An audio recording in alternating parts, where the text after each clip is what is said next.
पहले आतंकवाद की जड़ होने का हवाला देकर किसी देश पर हमला करो, फिर उस देश के हालात बिगाड़ दो, फिर वहां कब्जा कर लो और फिर वहीं से अपनी सत्ता चलानी शुरू करो। यह अमेरिका का पुराना हिसाब किताब है। चाहे वो अफगानिस्तान उठाइए, इराक उठाइए, सीरिया उठाइए, हर जगह अमेरिका ने ज्यादातर यही किया।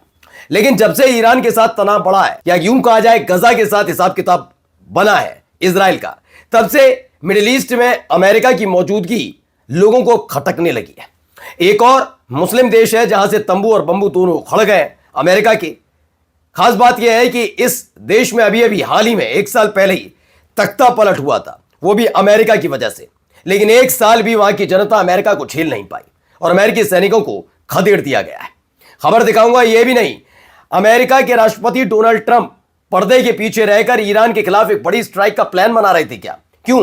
क्योंकि वो प्लान न केवल लीक हुआ, जैसे ही लीक हुआ ईरान की तरफ से खास तौर पर ईरान के हैकर्स ने डोनाल्ड ट्रंप की एक ऐसी वीडियो का जिक्र कर दिया जिसकी वजह से वो प्लान जमीन में खोद कर गाड़ना पड़ा है ट्रंप को। तो ऐसा क्या है? कौन सी वीडियो जारी करने की बात की जा रही थी? क्यों अमेरिका के युद्धपोत के इर्द गिर्द चीन और रूस के युद्धपोत और सबमरीन मंडराने लगे और उसको लेकर क्या प्रतिक्रिया देखने को मिल रही है वो भी दिखाऊंगा। कई और महत्वपूर्ण खबरें भी हैं। नमस्कार, मैं हूं प्रज्वल गौतम और आप देख रहे हैं उल्टा चश्मा। सबसे पहले शुरुआत इस खबर के साथ कि आपको मालूम होगा भी हाल ही में इराक को लेकर भी आई थी कि इराक जिस पर 2003 में हमला करके सद्दाम हुसैन के शासन का अंत करके और अपनी गलतियों की वजह से, जी हां, इनकी अपनी गलतियों की वजह से आईएसआईएस को खड़ा करने का काम अगर देखा जाए अमेरिका ने यही किया। मैं ये नहीं कह रहा प्रत्यक्ष तौर पर, लेकिन जिस तरह से आईएसआईएस खड़ा हुआ उसमें अमेरिका की बहुत बड़ी गलती है जिसका खामियाजा इराक और सीरिया जैसे देश ने और उनके नागरिकों ने भुगता। ऐसा ही इराक में जाके बैठे थे और वहां से खदेड़े गए और अब बारी है सीरिया की। खबर क्या है? अमेरिका के अधिकारियों का कहना है कि लगभग 100,000 सैनिक 2 महीने के अंदर सीरिया छोड़ देंगे, जिससे 10 साल पुराना मिशन खत्म हो जाएगा। बड़े पैमाने पर वापसी का संबंध ईरान के न्यूक्लियर प्रोग्राम को लेकर तनाव के बीच मिडिल ईस्ट में यूएस नेवल और एयर एसेट्स के मौजूदा बिल्डअप से नहीं है। एक तरफ ईरान के साथ संबंध बिगड़े हुए तो हैं ही, दावा यह था कि हाल ही में कई जो मिडिल ईस्ट के देश हैं वहां पर अपनी ताकत बढ़ा रहा है। लेकिन इन सब के बीच सीरिया ही क्यों, तो मैं समझाता हूं। अभी 1 साल पहले तक बशर अल असद की सरकार थी, जिसे रूस और ईरान का समर्थित सरकार कही जाती थी। अमेरिका और इजराइल की आंखों में खटकते थे बशर अल असद। वहां क्रांति के नाम पर एचटीएस ने सरकार के खिलाफ मोर्चा खोला, अमेरिका ने हवा दी। यह वही एचटीएस है जिसे अमेरिका आतंकी संगठन कहता था और जुलानी को आतंकवादी। जब बशर अल असद की सरकार जो अमेरिका और इजराइल की आंखों में खटक रही थी उसका तख्ता पलट अल जुलानी ने किया, तो अमेरिका की आंखों के तारे अल जुलानी हो गए। अमेरिका के राष्ट्रपति के साथ कई मुलाकातें हुई, लेकिन इस बीच इजराइल का जो ग्रेटर इजराइल बनाने का सपना है उसको पूरा करने के लिए उसने सीरिया पर हमला करना शुरू कर दिया। अल जुलानी समझ गए कि यह सब ठीक नहीं हो रहा है। आखिरकार वो फिर से रूस और ईरान के करीब जाने लगे हैं और इन सब के बीच खबर आई है कि 1000 सैनिकों को अब वहां से हटाया जा रहा है। यानी धीरे धीरे सीरिया और इराक के बाद सीरिया में भी पकड़ कमजोर हो रही है। अब एक प्लान की बात की थी मैंने आपसे, तो यही वो प्लान है। ये व्हाइट पेपर आप देख रहे हैं, पेपर नहीं है बल्कि दरअसल ये वॉशिंगटन जर्नल की एक रिपोर्ट है जिसमें लिखा है कि option include a campaign to kill scores of Iranian political and military leaders with the goal of overthrowing the government. दरअसल खबर यह निकल कर आई कि 2-3 विकल्पों पर काम करने की शुरुआत चल रही थी। ये जानते हैं ईरान पर डायरेक्ट अटैक करके कुछ कर नहीं पाएंगे, तो पहले चाहते हैं कि वहां के नेतृत्वकर्ता, चाहे वो आर्मी से रिलेटेड हो या पॉलिटिकली, दोनों को खत्म कर दिया जाए। उसके बाद ईरान की जनता बिल्कुल नेतृत्व विहीन हो जाएगी, भीड़ में इकट्ठी हो जाएगी, यानी उन्हें कोई पता नहीं पाएगा किसकी सुननी है किसकी नहीं। फिर आराम से ईरान की जनता पर राज किया जा सकेगा और रूस और चीन भी कुछ नहीं कर पाएंगे।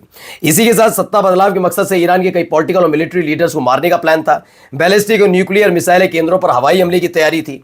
लेकिन आखिरी वक्त पर ऐसा क्या हुआ कि ट्रंप ने हमले को टाल दिया।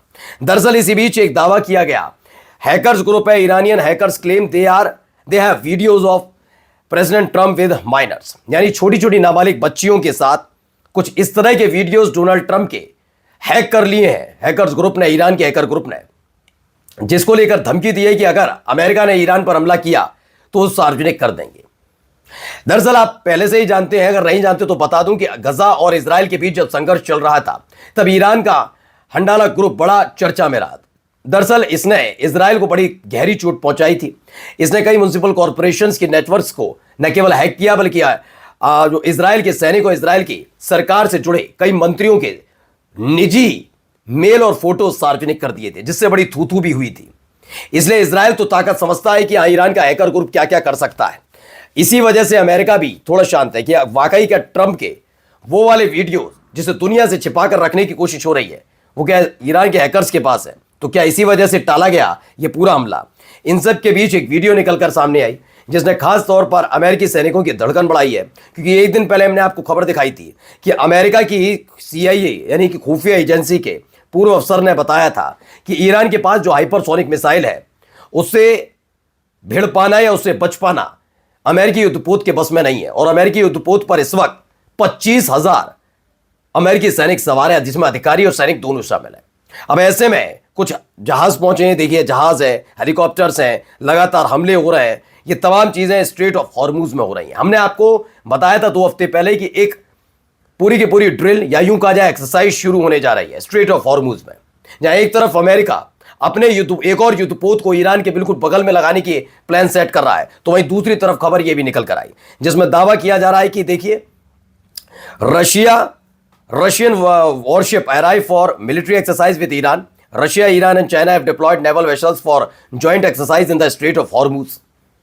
यानी ये जो युद्ध अभ्यास है वो शुरू हो चुका है। इससे जुड़ा एक और वीडियो निकल कर आया। ये जहाज पर मतलब ये दिखाया गया रशियंस जो नौसैनिक है उनके साथ ईरान के नौसैनिक अधिकारी सब वहां पर मौजूद हैं। पूरा प्रोग्राम वहां सेट किया जा रहा है, मतलब पूरी तरीके से स्ट्रेट ऑफ हॉर्मुज में ये युद्ध अभ्यास किया जा रहा है। तो रूस और ईरान ने ओमान की खाड़ी में संयुक्त नौसैनिक अभ्यास शुरू किया। अभ्यास का मुख्य फोकस सिविलियन नेविगेशन की सुरक्षा सुनिश्चित करना बताया गया। संयुक्त प्रोटोकॉल कार्यक्रम ईरान के बंदरगाह बंदर अब्बास में आयोजित हुए। यही नहीं, ये ड्रिल ऐसे समय पे हुई जब क्षेत्र में समुद्री सुरक्षा और भू राजनीतिक तनाव बढ़ा हुआ है। ये तमाम चीजें होती हुई नजर आ रही हैं। वहीं पर एक रिपोर्ट भी निकल कर आई है। रिपोर्ट जरा अमेरिका के सेना के बड़े अधिकारी के हवाले से जरा सुनिए क्या कह रहे हैं। 3,000 missiles a month is being produced. I don't know. And I don't know what kind of That would be a lot. That would be a lot. I don't know if they're the 2,000-kilometer ballistics or they're 500-kilometer cruise missiles. That's what I've heard. I can't say yes or no because, I'm not there. It's a state secret. Israel took 6% damage. How do we know 6% damage? Because a couple hackers went in and they looked up the map. दरअसल ये कौन है? ये America के पूर्व सेना अधिकारी हैं स्टैनिस्लाव क्रापेनिक। इन्होंने कहा है कि ईरान के साथ जो 12 दिन का युद्ध हुआ इजराइल का, उसमें इजराइल को 6% नुकसान हुआ था। यह तब हुआ जब यह आंशिक युद्ध था। ऐसे में उन्होंने चेतावनी दी कि अगर पूर्ण पैमाने पर युद्ध छिड़ता है तो ईरान कहीं अधिक व्यापक नुकसान पहुंचा सकता है। उनके मुताबिक इजराइल का भौगोलिक आकार छोटा है और ईरान के लक्ष्यों को भेदना कठिन नहीं होगा। यह दावा अपने आप में ये बताने के लिए काफी है कि इजराइल आखिरकार ईरान से इतना घबराता क्यों है। और जाते जाते खबर इजराइल की उस हरकत की जिसकी वजह से अभी तक 9 देशों ने मोर्चा खोला था इजराइल के खिलाफ। अब 100 से ज्यादा देश आ गए। जी हाँ, वेस्ट बैंक पर कब्जे की नीयत जिसे लेकर एक बड़ा ऐलान किया। पहले 9 देश मोर्चा खोलते हैं और अब पश्चिमी देशों से लेकर एशियाई देश और मिडिल ईस्ट के कई देशों ने इजराइल को धमकी दे दी है। नमस्कार।